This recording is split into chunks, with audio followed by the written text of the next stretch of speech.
गाय घाट सेवा समिति ने गंगा पूजन करने का निर्णय लिया और मुझे संयोजक के रूप में उसमें कार्य करने का अवसर मिला है। इस पूरे गंगा आरती को भव्य तरीके से सजाया गया है। 3 बजे से लेकर के भजन संध्या प्रारंभ होगा। प्रतिष्ठित कलाकारों द्वारा भजन का प्रबंध किया गया है जो कि 6 बजे तक चलेगा और 6 बजे से, चूँकि ये गुरु पूर्णिमा के अवसर पर ये आरती का आयोजन किया गया है, तो गुरुओं का सम्मान करने की व्यवस्था वहाँ की गई है। 10 ऐसे गुरु जो समाज के अंदर शिक्षा प्रसारित करने को, हमारे युवाओं को, हमारे बच्चों को शिक्षा देकर संस्कारवान बनाने का कार्य कर रहे हैं, वैसे लोगों को चयनित करके वहाँ पर सम्मानित करने की व्यवस्था की गई है। 6:30 बजे से गंगा माँ का पूजन और 7 बजे से गंगा माँ का आरती और उसके बाद प्रसाद वितरण का कार्यक्रम।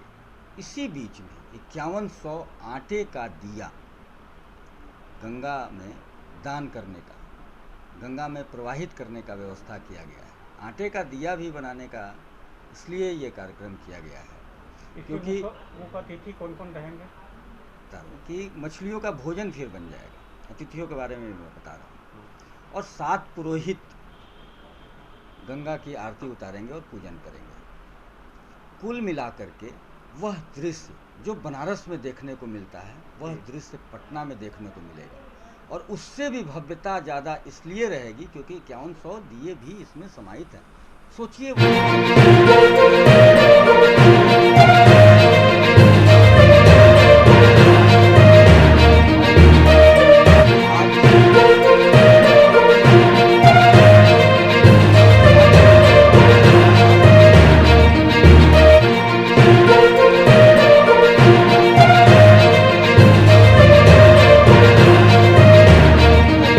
दृश्य अतुलनीय, ये एक ऐतिहासिक होने वाला है।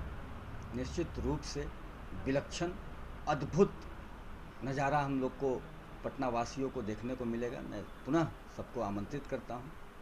उसमें शहर के, राज्य के राजनेतागण, संतगण, शिक्षाविद, व्यावसायिक गण, हर क्षेत्र के लोगों को आमंत्रित किया गया है। लोग उपस्थित होंगे। राजनेतागण में से बिहार विधानसभा के अध्यक्ष विजय कुमार सिन्हा जी, बिहार विधान परिषद के चेयरमैन अवधेश नारायण सिंह जी, पथ निर्माण मंत्री नितिन नवीन जी, पूर्व मंत्री सह वर्तमान सांसद रामकृपाल यादव जी, चेयरमैन अवधेश नारायण सिंह जी, पथ निर्माण मंत्री नितिन नवीन जी, पूर्व मंत्री सह वर्तमान सांसद रामकृपाल यादव जी, पूर्व मंत्री सह वर्तमान स्थानीय विधायक नंदकिशोर यादव जी, विधायक संजीव चौरसिया जी तथा विधायक अरुण कुमार सिन्हा जी और सीता साहू जी। इस तरीके से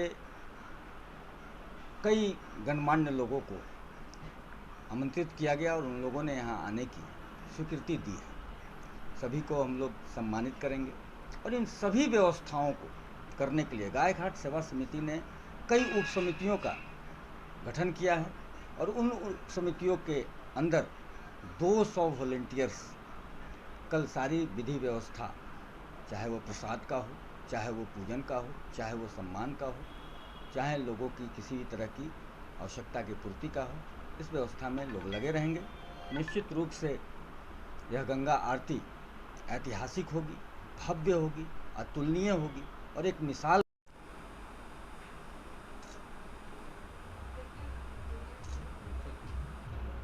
कर रहे हैं। भव्य आयोजन किया जा रहा है आपके द्वारा, तो इसका मुख्य उद्देश्य क्या है? देखिए, सबसे पहले तो मैं आपके चैनल के माध्यम से सबको कल के भव्य आयोजन में आमंत्रित करता हूँ और धन्यवाद भी देता हूँ। माँ गंगा जो है, हम सभी जान रहे हैं, गंगोत्री से इनका शुरुआत होता है और रास्ते में जंगल है। जंगल में क्या है, तो जड़ी बूटी है। सबसे गुजरते हुए वो जल आता है। निश्चित रूप से वो दवा का काम, आपको पता होगा कि गंगा जल में कभी कीड़ा नहीं लगता है। तो कहने का तात्पर्य है कि उसमें उतनी शक्ति है उस जल में कि हमको बल मिलता है, हमारा स्वास्थ्य जो है ठीक होता है। तो ऐसे कौन करता है? वो माँ करती है।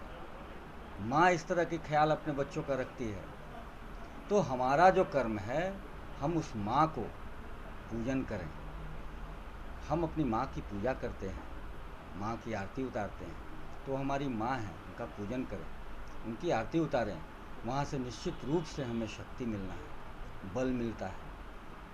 और ये तो मैं दावे के साथ कह सकता हूँ, एक चिकित्सक होने के नाते भी वैज्ञानिक तथ्य है कि इस आरती में, माँ गंगा के पूजन और भव्य आरती में जो समाहित होंगे, चाहे वो आप सभी के माध्यम से लाइव हों या प्रत्यक्ष यहाँ आकर के हों, उनको मानसिक रूप से और शारीरिक रूप से, दोनों रूप से स्वस्थता मिलेगा।